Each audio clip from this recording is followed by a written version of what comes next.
je me sens toute studieuse avec mes filles, avec ma petite fiche. Alors aujourd'hui, j'ai Carole Rinaldi. C'est la chaîne YouTube.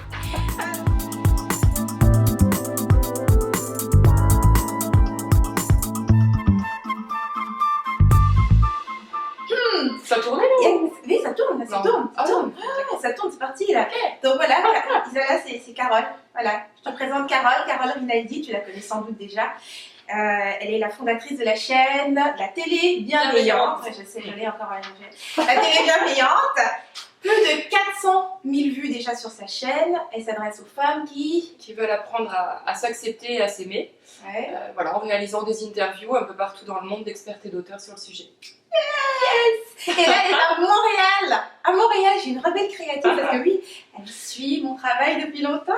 Rebelle créative à Montréal. Et du coup, on se rend compte comme ça. Ouais.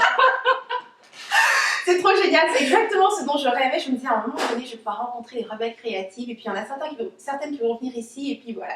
Donc là, on en fait une à deux, une capsule d'inspiration avec deux rebelles créatives. Et on a décidé de répondre à une question qui nous a été envoyée, enfin qui m'a été envoyée. Puis j'ai pensé que ce serait bien de la partager avec Carole.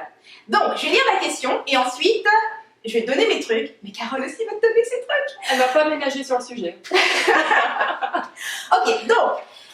Ce qu'on m'a envoyé, donc en gros c'était une partie de la question, hein. Donc je me demandais si tu as prévu une vidéo pour nous faire découvrir comment une femme sans stress qui participe au nouveau monde, ce qui correspond exactement à Carole, en créant son entreprise, fait pour s'organiser, pour organiser ses journées et sa semaine afin que les choses se fassent.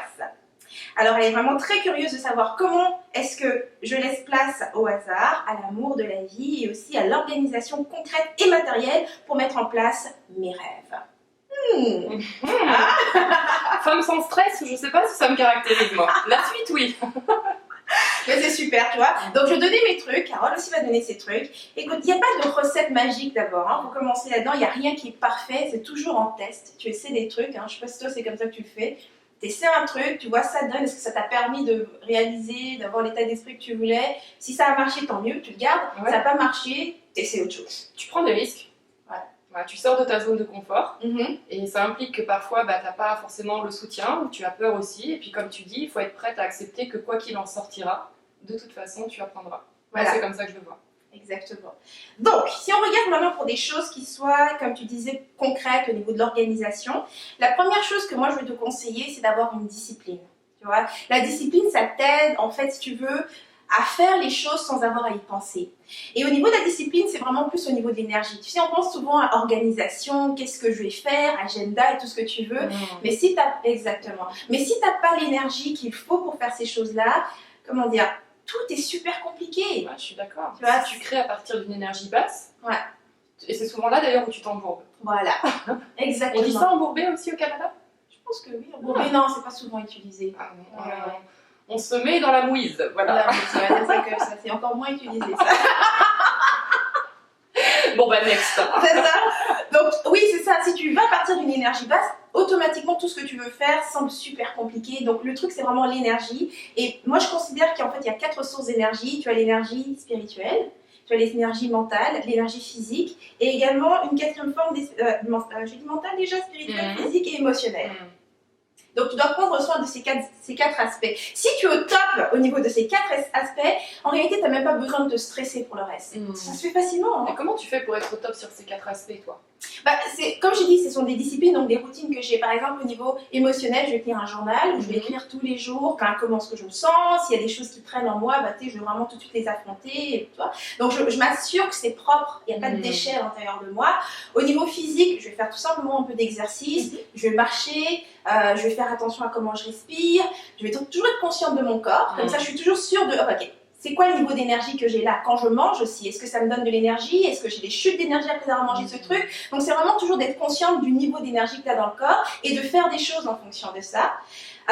L'autre truc au niveau spirituel, c'est de me nourrir de choses spirituelles. Donc je vais lire des trucs spirituels, je vais écouter d'autres auteurs ou des conférenciers ou quoi que ce soit. Et je vais créer moi-même des choses qui vont aider d'autres au niveau spirituel.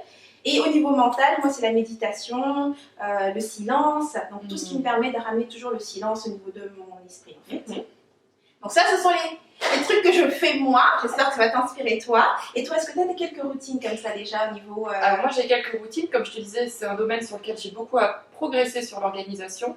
Mais j'ai tout de même des réflexes comme toi, j'écoute ce qui me fait du bien. Alors je fais pas les choses parce que comme avant on me disait il faut le faire pour être bien, genre il faut faire du sport parce que c'est bon pour la santé, t'as plein de types de sport, t'as plein de types de façons de faire. Et plus j'interviewe des personnes sur ce sujet, plus je me rends compte qu'il y a de multiples façons de faire et que tout c'est de trouver toi, d'enlever l'excédent de tout ce que tu entends dans l'environnement des autres et de savoir toi ce qui te correspond. Et ça c'est un vrai travail en soi.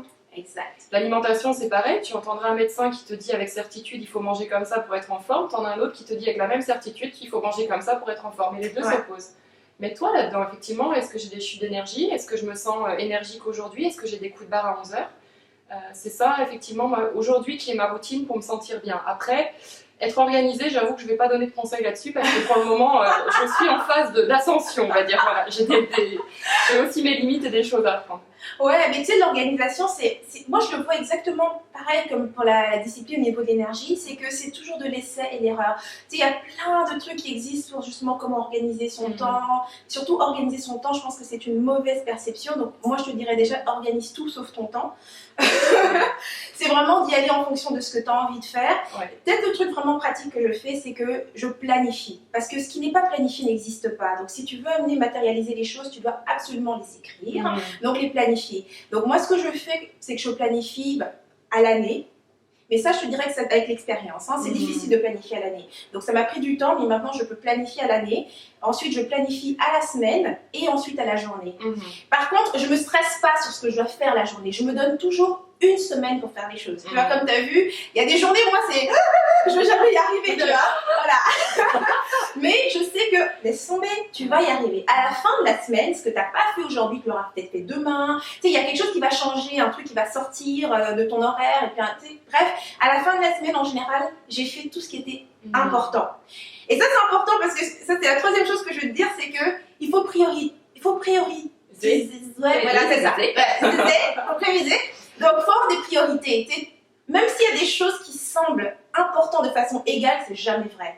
Il y a des choses, tu sais que non, absolument ça doit être fait. Et souvent, les priorités, admettons que tu as une liste de 5, 6, 7 choses à faire dans la journée. Les priorités, il y en a peut-être une, voire deux. C'est vrai. Tu vois. Alors, quand tu te concentres sur les priorités et que tu dis, ok, si j'ai pas fait le reste, c'est pas si grave. Tu te sens bien, tu vois. Mon conjoint dit tout le temps de prendre un petit post-it, de mettre ses priorités, et une fois que tu l'as fait, tu sais, tu barres en te faisant plaisir, tu vois. Oui, exact. Ouais, parce que c'est ce sentiment de réalisation, de je suis capable, qui fait que tu vas faire le reste des trucs que tu as à faire. Ouais, ou alors le petit geste, tu sais. Moi je le fais aussi.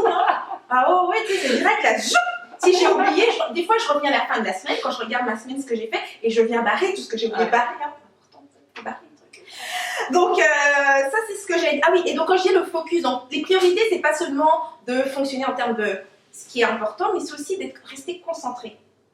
Parce qu'il y a des choses qui arrivent, tu sais, les urgences de dernière minute et je sais pas quoi, et puis il y a une proposition qu'on te fait et qui ont l'air super intéressantes, mais elles te sortent de ta zone de génie, elles te sortent de ta mission à toi. Ça va être amusant, ça va être sympa de dire, mais à chaque fois que tu dis oui à quelque chose, tu es en train de dire non à autre chose. Et le temps que tu vas mettre dans ce projet ou dans ce truc que tu vas faire, ça va peut-être prendre 1 semaine, 2 semaines, 3 semaines, et bien tu vas te rendre compte que tu aurais pu avancer sur ce que tu avais à faire et qui réellement, toi, t'a amené sur ton propre chemin.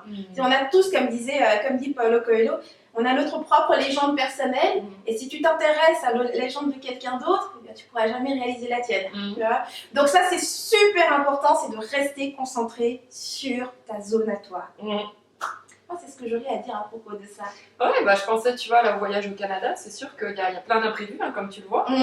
Mais rester focus sur le fait que l'objectif, c'est quoi? C'est de rencontrer des femmes qui parlent de l'acceptation de soi, qui sont bien. Et puis, je vais donner mon max pour ça, mais après, il y a des choses qui ne dépendent pas de nous non plus, quoi. Exactement, ouais. Voilà. De rester ouverte. Et comme tu disais, c'est guidé par le cœur et c'est important, mais si tu sais quelle est ta zone de génie, quelle est ta mission, qu'est-ce que toi tu veux réaliser, c'est plus facile de faire le tri. Tu peux sélectionner ce qui... Effectivement, si tu n'as pas ça, si tu n'es pas clair là-dessus, tu risques de dire oui à tout et au final dire non à toi. Exactement, tu t'éparpilles. Parce que toi, j'imagine, en plus, en ce moment, tu es dans tes entrevues. Quand tu arrives ici, il y a des gens qui te disent tu devrais aller voir telle personne, tu devrais faire une entrevue avec celle-là. Oui, et puis tu as les gens, tu as les messages Facebook, tu as les mails, et à un moment, c'est vrai qu'il y a 2 jours, tu vois, tu me fais penser à ça, le soir, je m'écroule, il est 20h, parce que les journées sont intenses mais fascinantes, et tu peux pas. si tu réponds à tout, si tu dis oui à tout, il y a un moment où c'est toi, tu peux plus et t'assures pas, du coup je suis là pour une semaine, je vais pas être dans la même énergie pour assurer ce qui, comme tu dis, ce qui est la zone de génie et ce que j'ai vraiment envie de réaliser. Exactement. Donc voilà, on a répondu à ta question, j'espère en tout cas que ça répondait à ta question. Et puis c'est cool, tu vois, tu as eu 2 points de vue.